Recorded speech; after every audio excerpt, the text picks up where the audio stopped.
भगवते वासुदेवाय नमः। कृष्णाय वासुदेवाय हरये परमात्मने प्रणतः क्लेशनाशाय गोविंदाय नमो नमः।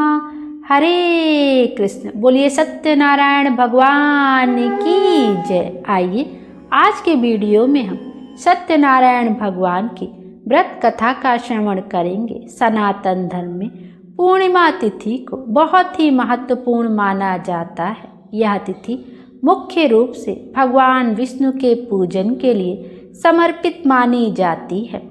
इस दिन भगवान विष्णु के निमित्त व्रत रखा जाता है और साथ ही सत्यनारायण भगवान की व्रत कथा का श्रवण भी किया जाता है। आइए अब हम सब मिलकर सच्चे दिल से सत्यनारायण भगवान का ध्यान करते हुए सत्यनारायण व्रत कथा का श्रवण करते हैं। सबसे पहले अपने हाथ में आप थोड़े से फूल और अक्षत रख लें और इन अध्यायों का श्रवण करें।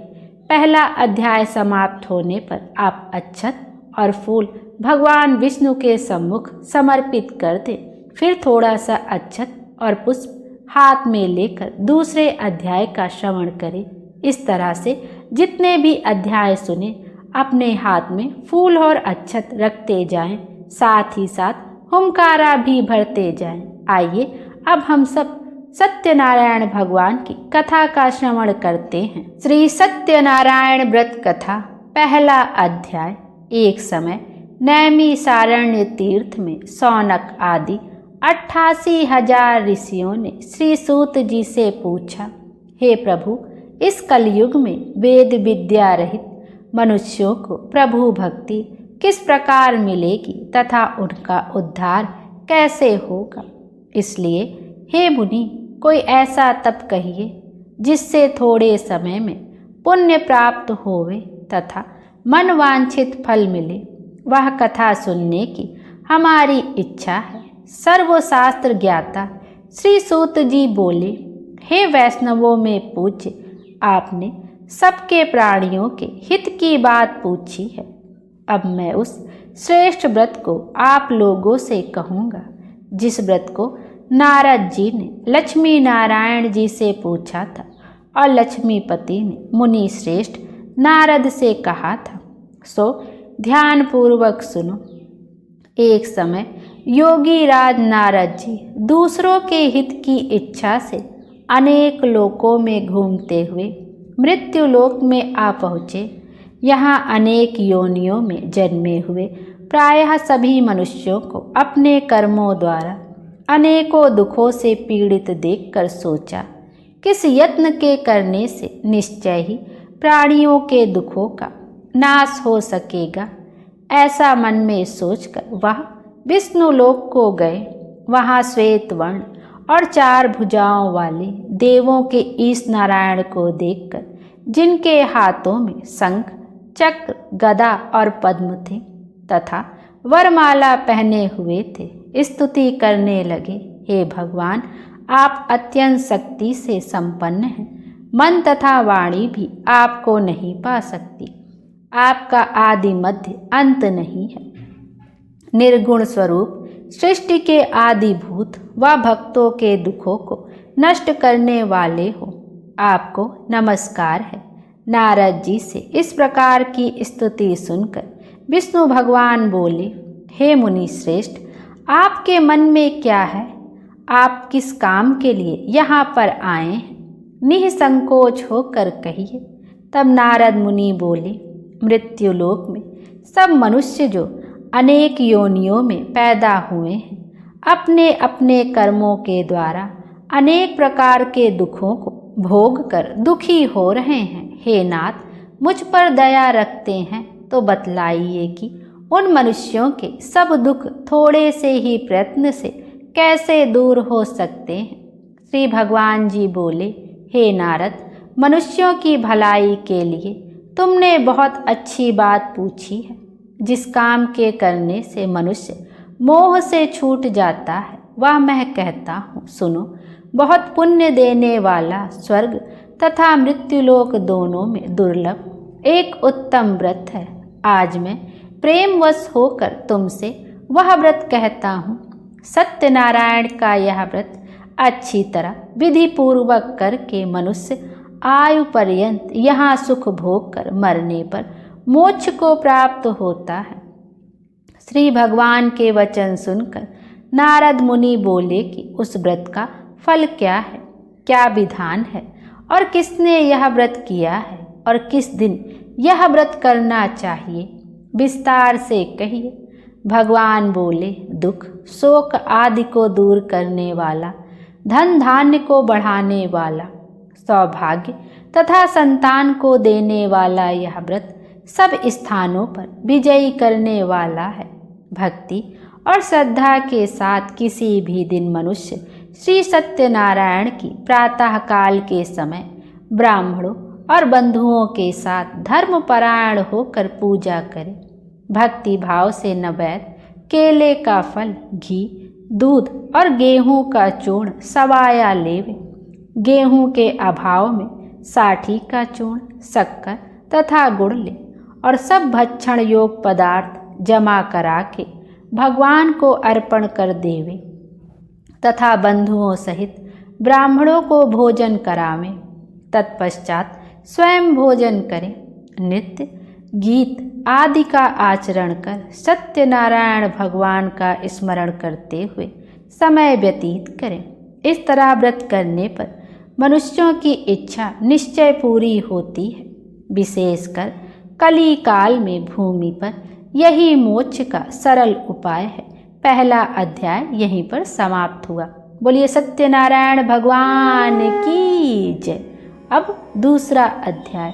सूत जी बोले, हे ऋषियों, जिसने पहले समय में इस व्रत को किया है उसका इतिहास कहता हूँ, ध्यान से सुनो। सुंदर काशीपुरी नगरी में एक अत्यंत निर्धन ब्राह्मण रहता था। वह भूख और प्यास से बेचैन हुआ नित्य पृथ्वी पर घूमता था।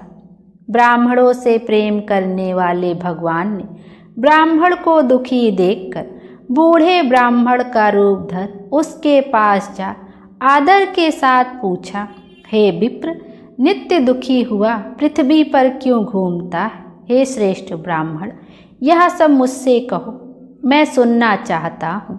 ब्राह्मण बोला, मैं बहुत ही निर्धन ब्राह्मण हूँ, भिक्षा के लिए पृथ्वी पर मारा मारा फिरता हूँ। हे भगवान, यदि आप इसका उपाय जानते हो तो कृपा करके कहें।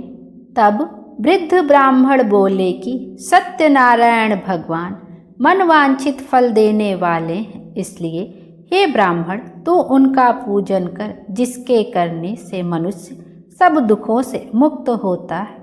ब्राह्मण को व्रत का सारा विधान बतलाकर बूढ़े ब्राह्मण का रूप धारण करने वाले सत्यनारायण भगवान अंतर्ध्यान हो गए। जिस व्रत को वृद्ध ब्राह्मण ने बतलाया है, मैं वह व्रत अवश्य करूँगा। यह निश्चय करने पर उसे रात में नींद भी नहीं आई। वह सवेरे उठ सत्यनारायण के व्रत का निश्चय कर भिक्षा के लिए चला। उसको भिक्षा में उस दिन बहुत धन मिला, जिससे बंधु बांधवों के साथ उसने सत्यनारायण का व्रत किया। इसके करने से वह ब्राह्मण सब दुखों से छूटकर अनेक प्रकार की संपत्तियों से युक्त हुआ। उस समय से वह ब्राह्मण हर मास व्रत करने लगा। इस तरह सत्यनारायण भगवान के व्रत को जो करेगा वह मनुष्य सब दुखों से छूट जाएगा।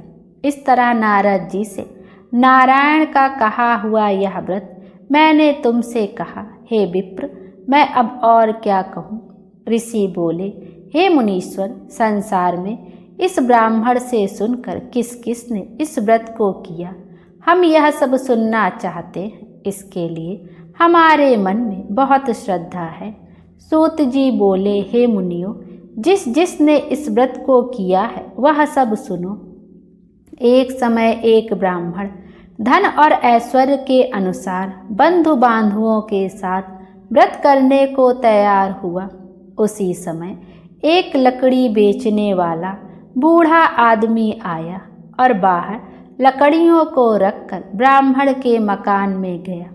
प्यास से दुखी लकड़हारा उनको व्रत करते देखकर ब्राह्मण को नमस्कार कर कहने लगा कि आप यह क्या कर रहे हैं और इसके करने से क्या फल मिलता है, कृपया करके मुझसे कहें। ब्राह्मण ने कहा, सब कामनाओं को पूरा करने वाला यह सत्यनारायण भगवान का व्रत है। इसकी ही कृपा से मेरे यहाँ धन धान्य आदि की वृद्धि हुई है। ब्राह्मण से इस व्रत के बारे में जानकर लकड़हारा बहुत प्रसन्न हुआ। चरणामृत ले और प्रसाद खाने के बाद अपने घर को गया। लकड़हारे ने अपने मन में इस प्रकार संकल्प किया कि आज नगर में लकड़ी बेचने से जो धन मिलेगा उसी से मैं सत्यनारायण देव का उत्तम व्रत करूँगा।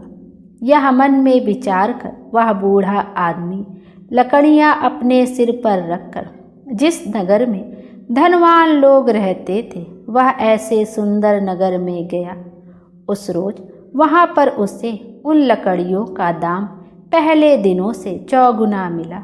तब वह बूढ़ा लकड़हारा दाम ले और प्रति प्रसन्न होकर पक्के केले की पुली, शक्कर, घी, दूध, दही और गेहूं का आटा इत्यादि सत्यनारायण भगवान के व्रत की कुल सामग्रियों को लेकर अपने घर गया। फिर उसने अपने भाइयों को बुलाकर विधि के साथ भगवान जी का पूजन और व्रत किया। उस व्रत के प्रभाव से वह बूढ़ा लकड़हारा धन, पुत्र आदि से युक्त हुआ और संसार के समस्त सुख भोग कर बैकुंठ को चला गया। बोलिए सत्यनारायण भगवान की जय। दूसरा अध्याय समाप्त हुआ। तीसरा अध्याय। सूत जी बोले, हे श्रेष्ठ मुनियों, अब आगे की कथा कहता हूँ, सुनो। पहले समय में उल्कामुख नाम का एक बुद्धिमान राजा था। वह सत्यवक्ता और जितेंद्रिय था। प्रतिदिन देव स्थानों पर जाता तथा गरीबों को धन देकर उनके कष्ट दूर करता था। उसकी पत्नी कमल के समान मुख वाली और सती साध्वी थी। भद्रशिला नदी के तट पर उन दोनों ने श्री सत्यनारायण भगवान का व्रत किया। उस समय में वहाँ एक साधु वैश्य आए। उसके पास व्यापार के लिए बहुत सा धन था। वह नाव को किनारे पर ठहराकर राजा के पास आ गया और राजा को व्रत करते हुए देखकर विनय के साथ पूछने लगा, हे राजन, भक्ति युक्त चित्त से यह आप क्या कर रहे हैं? मेरी सुनने की इच्छा है, सो आप यह मुझे बताइए।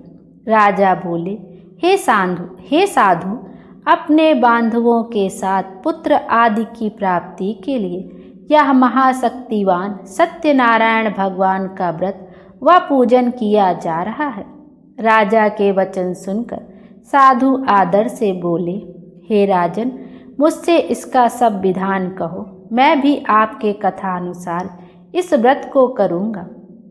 मेरे भी कोई संतान नहीं है और इससे निश्चय ही मुझे संतान की प्राप्ति होगी। राजा से सब विधान सुनकर व्यापार से निवृत्त हो वह आनंद के साथ घर गया। साधु ने अपनी स्त्री से संतान देने वाले उस व्रत का समाचार सुनाया और कहा कि जब मेरे संतान होगी तब मैं इस व्रत को करूँगा। साधु ने ऐसे वचन अपनी स्त्री लीलावती से कहे। एक दिन उसकी स्त्री लीलावती पति के साथ आनंदित हो सांसारिक धर्म में प्रवृत्त होकर सत्यनारायण भगवान की कृपा से गर्भवती हो गई तथा 10वें महीने में उसके एक सुंदर कन्या का जन्म हुआ। दिनों दिन वह कन्या इस तरह बढ़ने लगी जैसे शुक्ल पक्ष का चंद्रमा बढ़ता है। कन्या का नाम कलावती रखा गया। तब लीलावती ने मीठे शब्दों में अपने पति से कहा कि जो आपने संकल्प किया था कि भगवान का व्रत करूँगा, अब आप उसे करिए। साधु बोला, हे प्रिय, इसके विवाह पर करूँगा।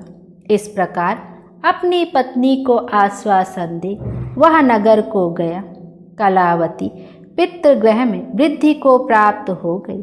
साधु ने जब नगर में सखियों के साथ अपनी पुत्री को देखा तो तुरंत दूत बुलाकर कहा कि पुत्री के वास्ते कोई सुयोग्य वर देख कर लाओ। साधु की आज्ञा पाकर दूत कंचन नगर पहुंचा और वहां पर बड़ी खोज कर देखभाल कर लड़की के लिए एक सुयोग्य वणिक पुत्र को ले आया।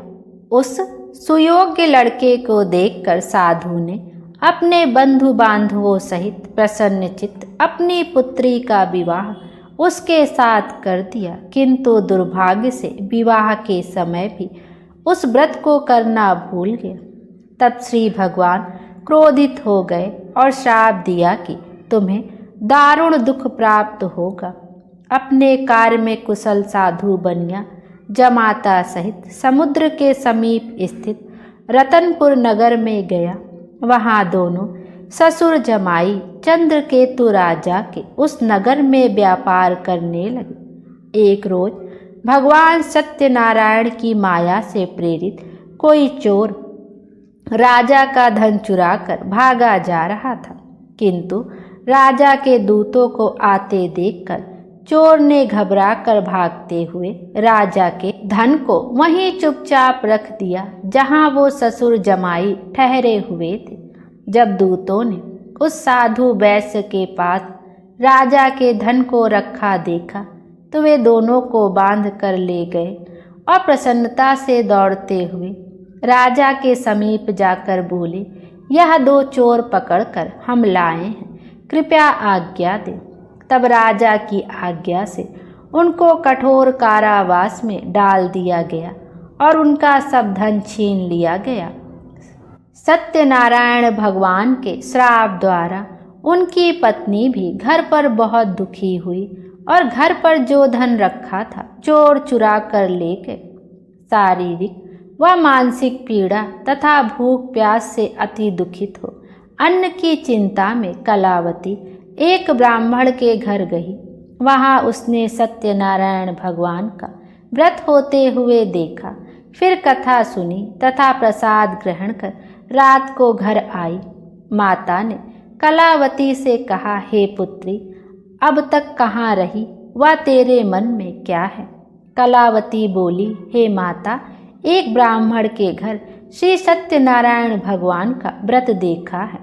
कन्या के वचन सुनकर लीलावती भगवान के पूजन की तैयारी करने लगी। लीलावती ने परिवार वो बंधुओं सहित श्री सत्यनारायण भगवान का पूजन किया और वर मांगा कि मेरे पति और दामाद शीघ्र आ जावें। साथ ही प्रार्थना की कि हम सबका अपराध क्षमा करो।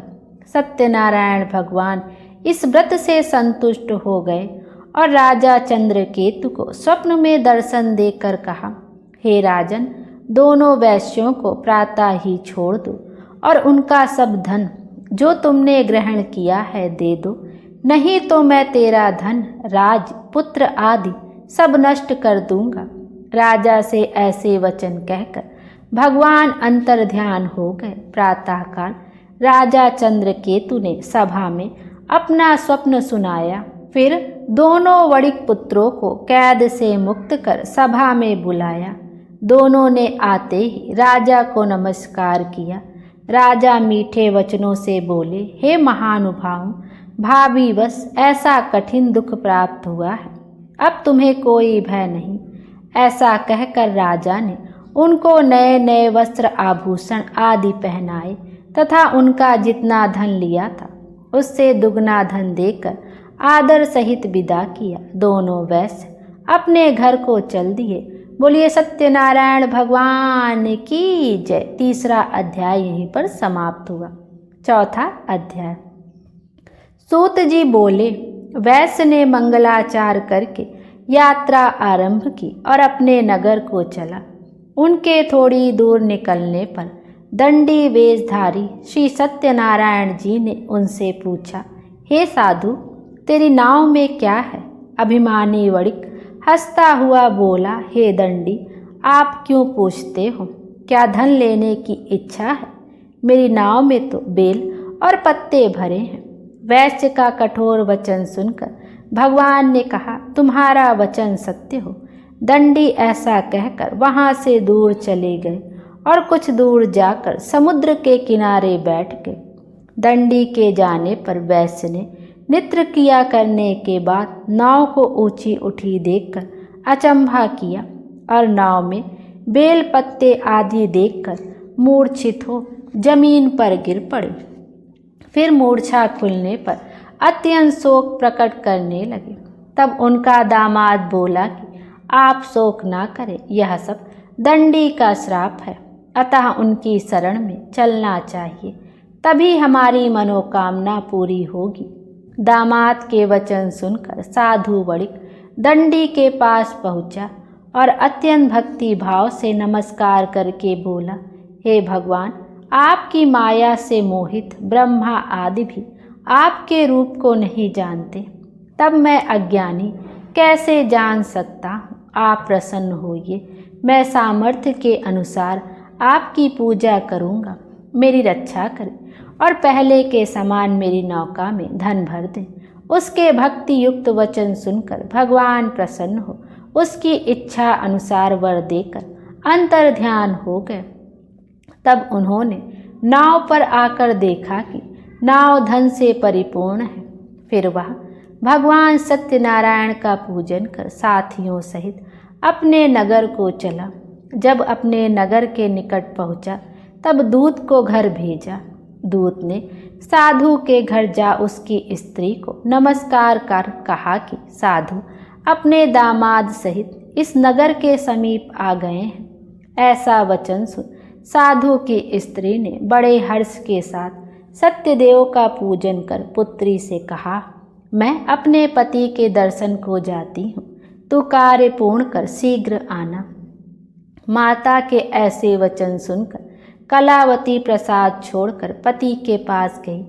प्रसाद की अवज्ञा के कारण सत्यदेव रुष्ट हो गए। उसके पति को नाव सहित पानी में डुबो दिया। कलावती अपने पति को ना देखकर रोती हुई जमीन पर गिर गई। इस तरह नौका को डूबा हुआ तथा कन्या को रोता देख साधु दुखित हो बोला, हे प्रभु, मुझसे या मेरे परिवार से जो भूल हुई है उसे क्षमा करो। उसके दीन वचन सुनकर सत्यदेव प्रसन्न हो गए और आकाशवाणी हुई, हे साधु, तेरी कन्या मेरे प्रसाद को छोड़कर आई है, इसलिए इसका पति अदृश्य हुआ है। यदि वह घर जाकर प्रसाद खाकर लौटे तो इसे पति अवश्य मिलेगा। ऐसी आकाशवाणी सुनकर कलावती ने घर पहुंचकर प्रसाद खाया, फिर आकर पति के दर्शन किए। तत्पश्चात साधु ने बंधु बांधवों सहित सत्यदेव का विधि पूर्वक पूजन किया। उस दिन से वह प्रत्येक पूर्णिमा को सत्यनारायण भगवान का पूजन एवं कथा करने लगा। फिर इस लोक का सुख भोग कर अंत में स्वर्ग लोक को गया। बोलिए सत्यनारायण भगवान की जय। चौथा अध्याय यहीं पर समाप्त हुआ।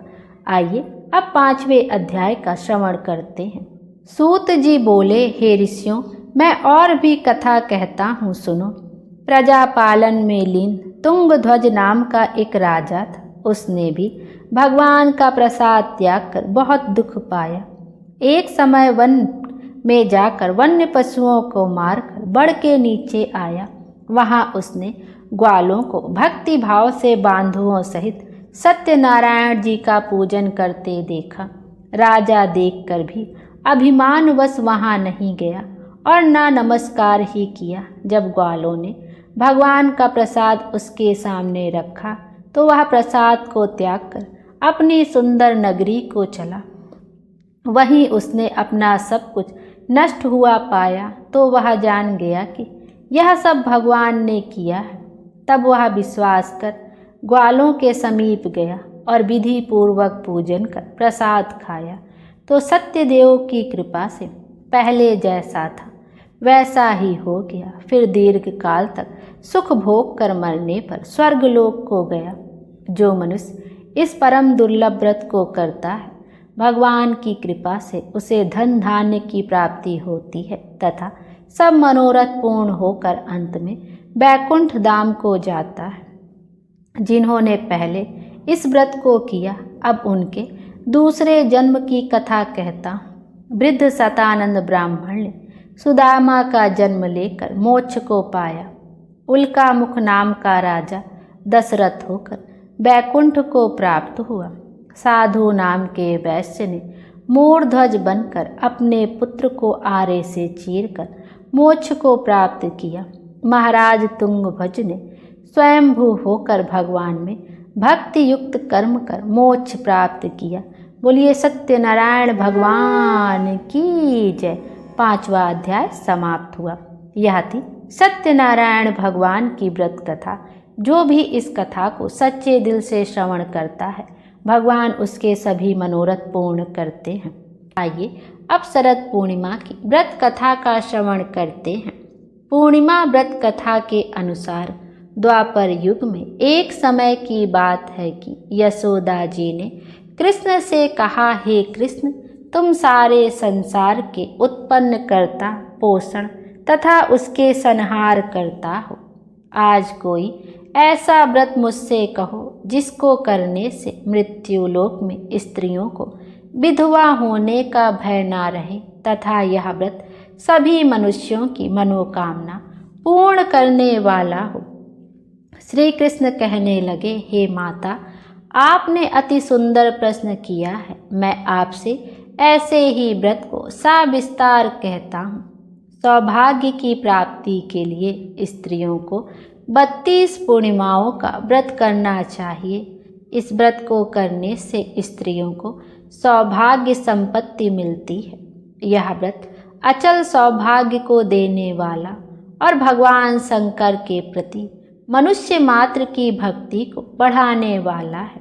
यशोदा जी कहने लगी, हे कृष्ण, सर्वप्रथम इस व्रत को मृत्युलोक में किसने किया था, इसके विषय में विस्तार पूर्वक मुझसे कहो।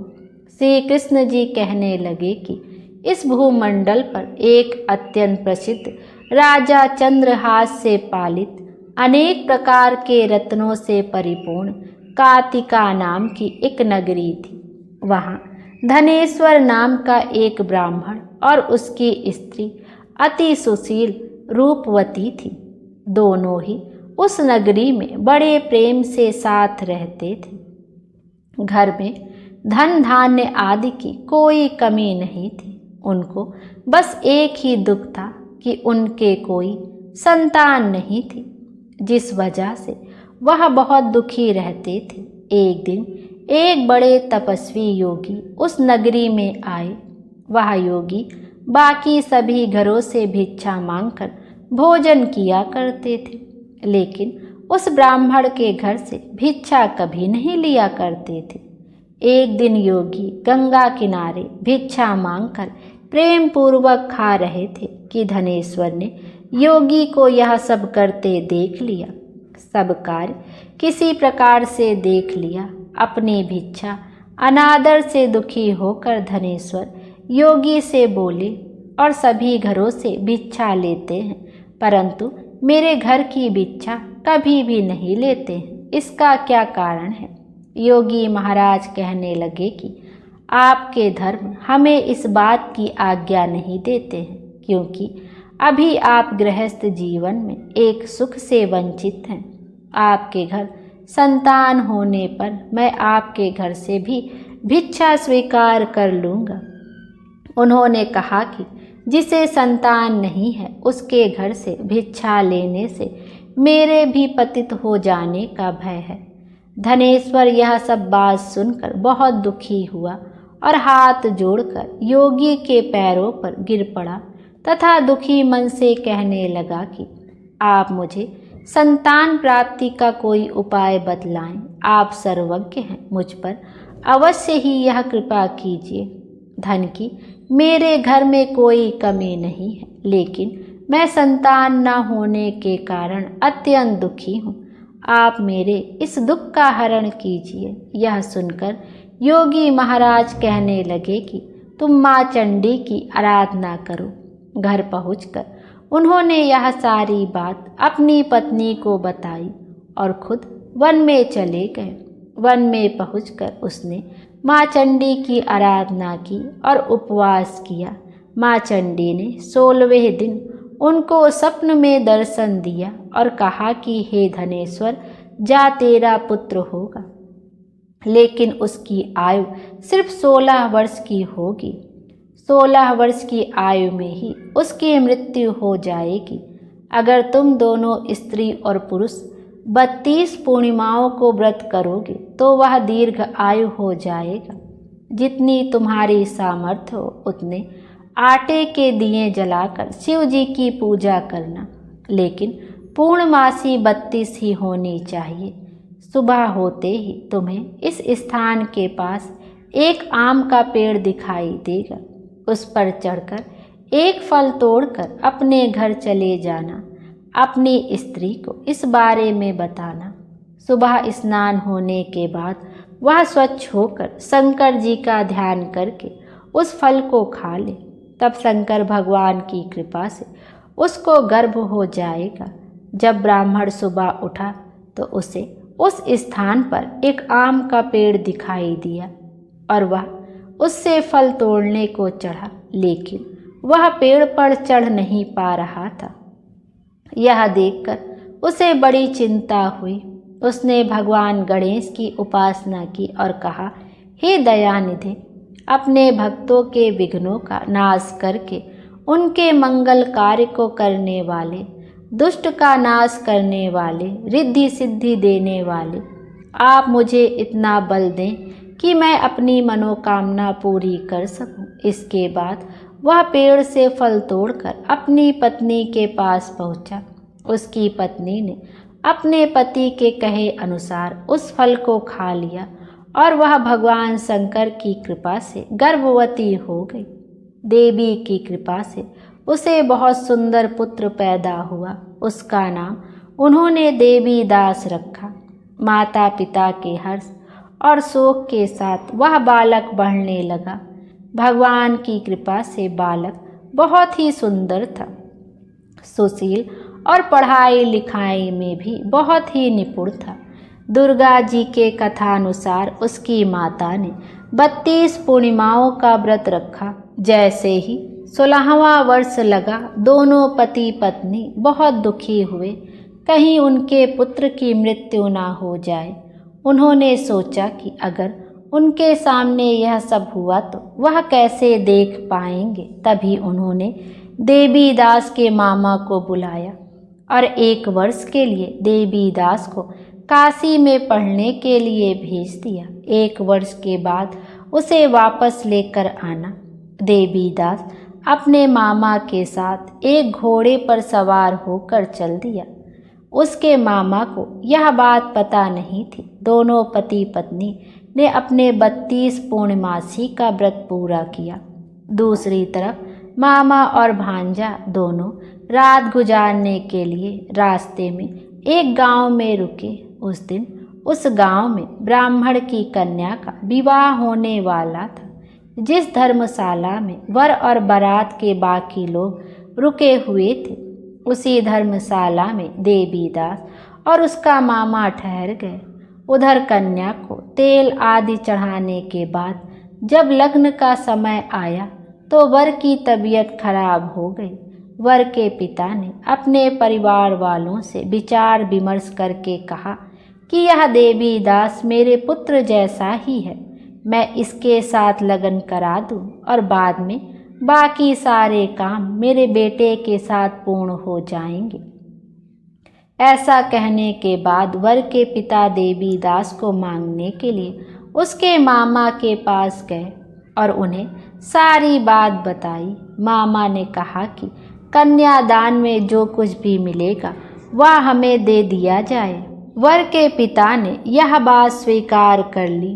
इसके बाद देवी दास का विवाह कन्या के साथ संपन्न हो गया। इसके बाद वह अपनी पत्नी के साथ भोजन ना कर सका और मन में विचार करने लगा कि ना जाने यह किसकी पत्नी होगी। यह सोचकर उसकी आंखों में आंसू आ गए। तब वधू ने पूछा कि क्या बात है, आप उदास क्यों हैं? तब उसने सारी बातें पत्नी को बता दी। तब कन्या कहने लगी कि यह ब्रह्मा विवाह के विपरीत है। आप ही मेरे पति हैं, मैं आपकी ही पत्नी रहूंगी, किसी अन्य की कभी नहीं।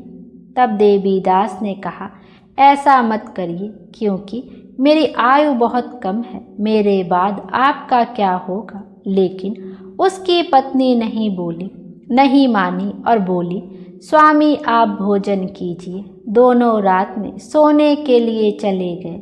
सुबह देवीदास ने अपनी पत्नी को 4 नगों से जड़ी एक अंगूठी दी और एक रुमाल दिया और बोला कि हे प्रिय, इसे लो और संकेत समझकर स्थिर चित्त हो जाओ। मेरे मरण और जीवन जानने के लिए एक पुष्प वाटिका बना लो, उसमें सुगंधि वाली एक नवमल्लिका लगा लो, उसको प्रतिदिन जल से सींचा करो और आनंद के साथ रहो।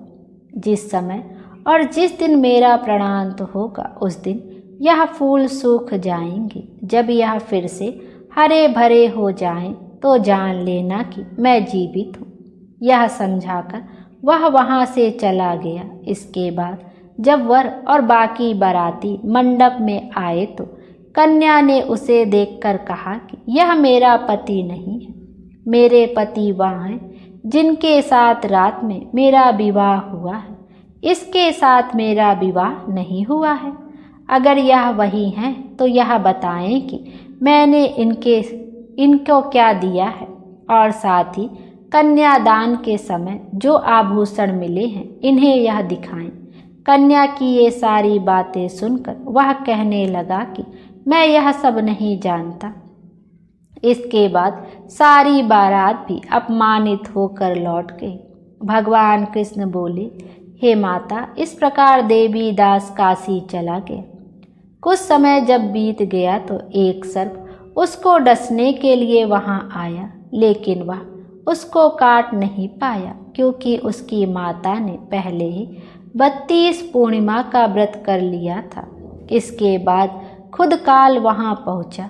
भगवान की कृपा से तभी वहां माता पार्वती और भगवान गणेश आ गए। देवीदास को मूर्छित दशा में देखकर माता पार्वती ने भगवान शिव और गणेश जी से प्रार्थना की कि महाराज, इस बालक की माता ने पहले ही 32 पूर्णिमा के व्रत कर लिए हैं, आप इसको प्राण दान दें। भगवान शिव ने माता पार्वती के कहने पर उसे प्राण दान दे दिया। उधर उसकी पत्नी उसके काल की प्रतीक्षा कर रही थी। उसकी पत्नी ने जाकर देखा कि पुष्प और पत्र दोनों ही नहीं हैं, तो उसको बहुत आश्चर्य हुआ। और जब उसने देखा कि पुष्प वाटिका फिर से हरी हो गई है तो वह समझ गई कि उसका पति जिंदा हो गया है। इसके बाद वह बहुत ही प्रसन्न होकर अपने पिता से कहने लगी कि मेरे पति जीवित हैं, आप उनको ढूंढिए। जब 16वां वर्ष व्यतीत हो गया तो देवीदास भी अपने मामा के साथ काशी से चल दिया। इधर उसकी पत्नी के परिवार वाले उन्हें ढूंढने के लिए जा ही रहे थे कि उन्होंने देखा कि देवीदास और उसका मामा उधर ही आ रहे थे। उसको देखकर उनके ससुर बहुत प्रसन्न हुए और उसे अपने घर ले आए। वहाँ सारा नगर इकट्ठा हो गया और कन्या ने भी उसे पहचान लिया। देवीदास ने इसके बाद अपनी पत्नी और मामा को लेकर वहाँ से चल दिया। उसके ससुर ने भी उसे बहुत से दान दहेज दिया। जब वह अपने घर की तरफ चला आ रहा था तो उसके माता पिता को लोगों ने खबर कर दी, तुम्हारा पुत्र देवीदास अपनी पत्नी और मामा के साथ आ रहा है। ऐसा समाचार सुनकर पहले तो उन्हें विश्वास नहीं हुआ, लेकिन जब देवीदास आया और उसने अपने माता पिता के पैर छुए तो देवीदास के माता पिता ने उनका माथा चूमा और दोनों को अपने सीने से लगा लिया। दोनों के आने की खुशी में धनेश्वर ने बहुत दान दक्षिणा ब्राह्मणों को दी। श्री कृष्ण जी कहने लगे कि इस तरह धनेश्वर को 32 पूर्णिमा को व्रत के प्रभाव से संतान प्राप्त हुई। जो स्त्रियां इस व्रत को करती हैं वह जन्म जन्मांतर तक वैधव्य का दुख नहीं भोगती हैं और सदैव सौभाग्यवती रहती। यह मेरा वचन है। यह व्रत संतान देने वाला और सभी मनोकामनाओं को पूर्ण करने वाला है। बोलिए माता लक्ष्मी की जय, विष्णु भगवान की जय। माँ लक्ष्मी हम सब की मनोकामना पूर्ण करें और हमारे जीवन को खुशियों से भर दें। Thank you.